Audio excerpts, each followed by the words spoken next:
सामान्य बच्चे होते हैं जो ग्रामीण क्षेत्रों से आते हैं, उनकी सफलता का प्रतिशत इसमें सर्वाधिक है। अगर हम बात करें जो मेट्रो सिटीज हैं, जैसे मुंबई, कोलकाता या बड़े शहर जिनके नाम आप जानते होंगे, उनमें आईआईटी और नीट का सफलता का जो प्रतिशत है वो हमारे ग्रामीण इलाकों से बहुत ही कम है। उसका कारण ये रहा है कि आप कैसे भी हो, आप किसान के घर से आते हो। हमारे पिताजी या माताजी कोई भी बड़े बिजनेसमैन नहीं है जिनके घर की कमाई करोड़, 2 करोड़, 4 करोड़ जो है वो मंथली हो। हम सभी सामान्य परिवार से आने वाले हैं, या हम कहें कि हम सभी मध्यम वर्गीय परिवार से आने वाले हैं। तो इसलिए हम ये नहीं कर सकते हैं, ऐसा बिल्कुल भी नहीं। करने के लिए क्या करना है, मैं बहुत सरल भाषा में आपको बताता हूं कि आप किस तरह से क्या करोगे कि आप आईआईटी और नीट जैसे परीक्षाओं में या आगे चल के आपको सिविल सर्विसेज के एग्जाम अगर देने हो तो आप बड़े आसानी से जो है उसको पार कर सकते हो। सबसे पहली बात यह है कि आप पढ़ाई सब करते हो और हो सकता है बहुत मेहनत से भी करते हो, लेकिन आप सोचो मेहनत भी 2 प्रकार की होती है। एक को बोलते हैं हार्ड वर्क, क्या बोलते हैं? Hard work. और दूसरा होता है स्मार्ट वर्क। ये रिक्शा चलाने वाला बेटा मेहनत करता है और एक डॉक्टर भी मेहनत करता है, लेकिन उतने समय में डॉक्टर जो होता है वो हजारों रुपए कमाई कर लेता है, लेकिन एक रिक्शे वाला शायद मुश्किल से ही अपनी आजीविका चलाता है। तो हर जंग को पार करने के लिए हमें हथियार की जरूरत होती है, और हमारी हथियार है हमारी किताबें। हमारे हथियार क्या है? हमारी किताबें। हमारी किताबों में वो सब कुछ है जो हमें सफलता तक ले जा सकता है। बस हमें करना क्या है, उसको एक ऐसा साथी बनाना है कि जो हमें उस पार तक पहुंचा दे। नीट और आईआईटी के लिए जो किताबें निर्धारित हैं वो हमारे 11th और 12th की एनसीईआरटी की बुक है। एनसीईआरटी की बुक है सबके पास? देखिए, हमारे यहाँ जो ज्यादातर विद्यालयों में बुकें पढ़ाई जाती हैं वो एनसीईआरटी पर आधारित किताबें पढ़ाई जा रही हैं। जो प्योर एनसीईआरटी हमारे गवर्नमेंट ने, उत्तर प्रदेश सरकार ने या कहे कि भारत सरकार ने सीबीएसई के लिए निर्धारित की है, वो बहुत पतली किताबें हैं, लेकिन उसमें जो ज्ञान का जो लेवल है वो बहुत उच्च है। उसको अगर आप गहराई से पढ़िए तो 100 के 100% प्रश्न नीट में आपकी एनसीईआरटी से होते हैं। किताबें पढ़ें कैसे? देखिए, पहला तो अपने गुरुओं का मार्गदर्शन। पढ़ने को बेटा सब पढ़ाई करते हैं, लेकिन कभी किसी गुरु से जाकर किसी ने नहीं पूछा कि गुरु जी किस तरह से पढ़ाया जाता है। पढ़ते समय और पढ़ाई का क्या प्रक्रम है कि सर आएंगे, क्लास में समझाएंगे, बोर्डिंग करेंगे, आप उसको छापोगे और सीधा ले जाके घर पे होमवर्क के तौर पे वही नोट आप पढ़ लेते हो। थोड़ी बहुत अगर बहुत प्रेशराइज किए गए तो उसको याद कर लेते हो। लेकिन बेटा मैं आपको बताना चाहूंगा कि पढ़ाई यानी शिक्षा और घर में आप खाते होंगे रोटी, दोनों में एक समानता है, छोटी सी समानता है। अगर दोनों को समय रहते पलटा न जाए, दोनों को समय रहते यदि पलटा न जाए तो वो नष्ट हो जाती है। मेरा इशारा आपकी रिलीजन की तरफ है। आप किसी चीज को पढ़ते तो जरूर हो, लेकिन उसका बार बार रिवीजन नहीं करते। आप कहोगे सर इतना समय कहाँ है? आप में कितने लोग हैं, मैं यूं कहूं पूछना गलत है, लेकिन कौन ऐसा है जो 2 का पहाड़ा भूल गया? इसमें कोई बालक या बालिका ऐसी है जिसको 2 का पहाड़ा नहीं आता? सबको आता है। क्यों आता है?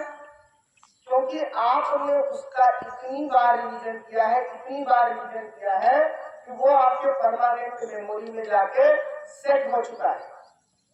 तो अगर 2 का पहाड़ा आपको परमानेंटली आ सकता है तो सारी पढ़ाई हुई विषय वस्तु आपको आ सकती है।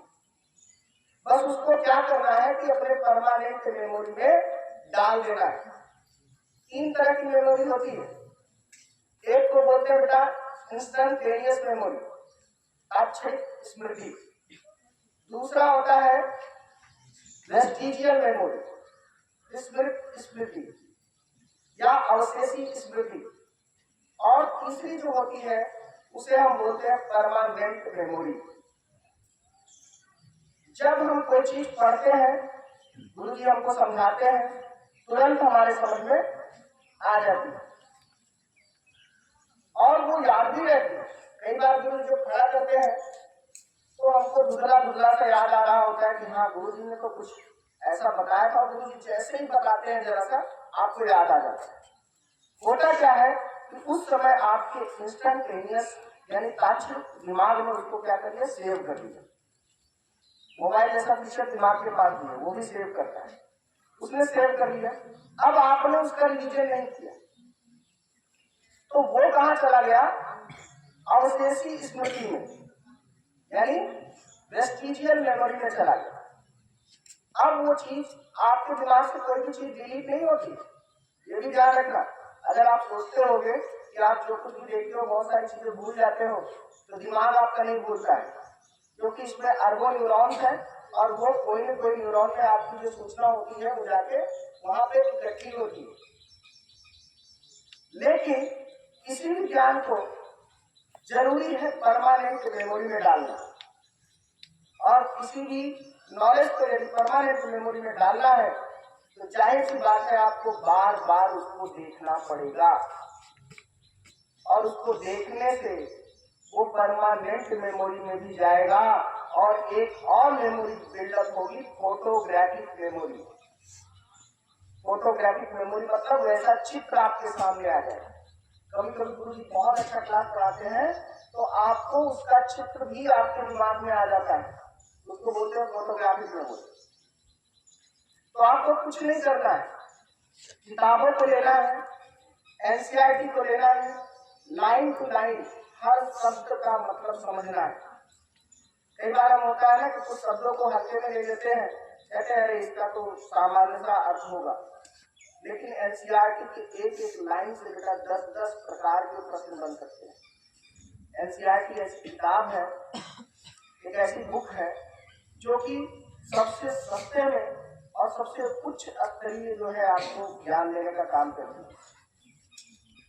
और आईआईटी क्या है, 12th के बाद जो मैथ के स्टूडेंट्स हैं, उनकी एक परीक्षा होती है, एक फॉर्म आता है, 1500-2000 के करीब फॉर्म होता है, जिसको फिलअप करना होता है, और उसको भरने के बाद आपको एक पेपर देना होता है जिसको बोलते हैं जेईई मेंस। जेईई मेंस जो होता है ये आईआईटी के लिए एक क्वालिफाइंग एग्जाम है।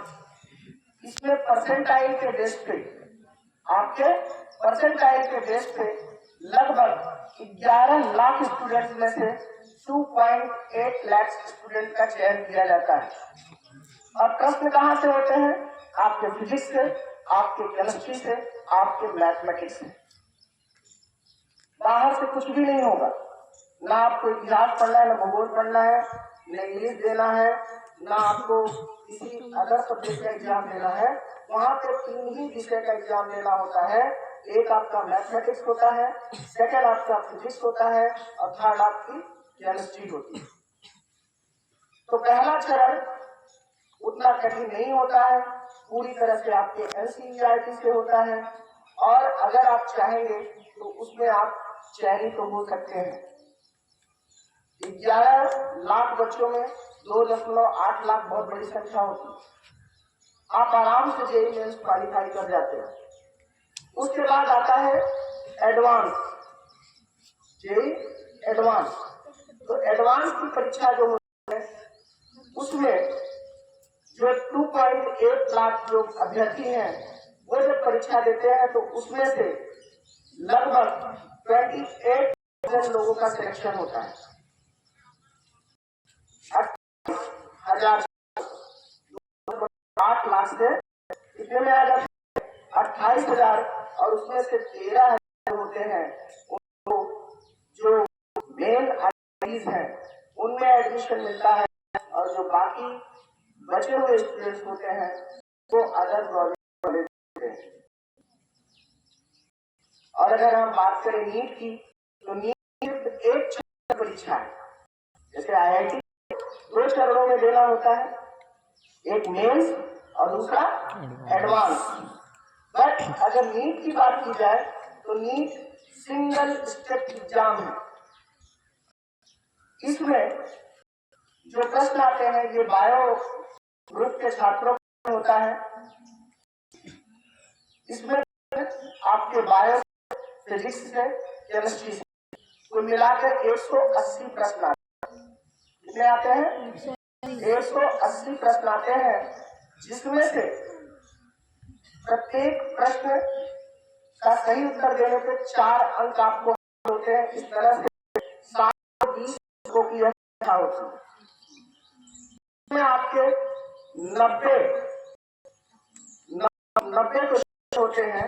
180 90 यानी कि 50% क्वेश्चन जो होते हैं वो सिर्फ और सिर्फ बायोलॉजी से होते हैं, और 45 क्वेश्चन आपके फिजिक्स और केमिस्ट्री से होते हैं। इसका मतलब 180 नंबर की फिजिक्स केमिस्ट्री होती है, और आपके 360 मार्क्स की जो होती है वो क्या होती है? बायोलॉजी होती है। अगर आप मेहनत करो, अपने 2 विषयों को एकदम बढ़िया बना लो, फिजिक्स केमिस्ट्री और बायोलॉजी को, तो 2 विषय आपको क्वालिफाइंग लेवल तक ले जाने के लिए पर्याप्त होते हैं। लेकिन अगर आपको रैंक में जाना है, आपको सेलेक्ट होना है, तो आपको तीनों विषय पर ध्यान देना होगा। और इस कक्षा में 650 के बीच मार्क्स वाले बच्चे निश्चित तौर पे सफल हैं। और इसके लिए आपको कुछ नहीं करना है, आपको सिर्फ और सिर्फ एनसीईआरटी पढ़नी है और ऑब्जेक्टिव क्वेश्चन। देखिए आपके पास ज्यादातर प्रश्न सब्जेक्टिव मतलब लिखिए, लेकिन जब हम ऑब्जेक्टिव क्वेश्चन करते हैं, ऑब्जेक्टिव क्वेश्चन का होता है ना जिसमें एक प्रश्न के 4 उत्तर होते हैं, उसमें से हमको एक का चयन करना होता है। जब हम इसको हिंदी में वर्स्ट प्रश्न भी बोलते हैं या बहुविकल्पी जिसको कहते हैं, ठीक है ना। तो जो बहुविकल्पी प्रश्न होते हैं उनको करने से जब आप एक प्रश्न करते हो तो आपको 4 प्रश्न करने की समझ विकसित होती है, क्योंकि सही उत्तर ढूंढने के लिए आपको 3 गलत उत्तरों को छांटना होता है।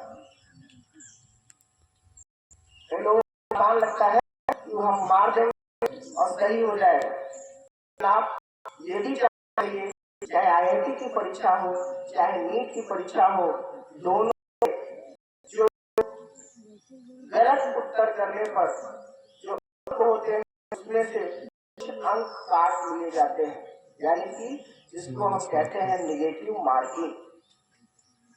ये केवल इसीलिए की जाती है कि डॉक्टर और इंजीनियर कभी भी गलती करने लायक ना हो। मतलब अगर हम डॉक्टर बनने जा रहे हैं और इस डॉक्टर जब पेट खोलता है ना तो उसको पता नहीं होता है कि अंदर से क्या निकलेगा। जांच में पता चला कि ट्यूमर है, और पेट खोलने पे पता चला कि साथ में कुछ और भी है, तो ऐसा थोड़ी है कि वो ट्यूमर का ऑपरेशन करके बाकी पेट को सिर्फ कहेंगे जाओ। नहीं, एक बार इंजन खुल गया तो टोटल जब तक उसका ट्रीटमेंट नहीं हो जाएगा तब तक वो क्लोज नहीं होगा। तो बहुत समय न लेते हुए, चूंकि आपकी कक्षाएं, तो मैं बस एक छोटा सा बोला, तो हम भी एक विचार करेंगे और उसके बाद अपनी को समाप्त करेंगे कि बेटा जो पानी से नहाता है, जो पानी से नहाता है वो सिर्फ लिबास बदलता है, लेकिन जो पसीने से नहाता है वो इतिहास बदलता है। आप सभी का बहुत बहुत धन्यवाद।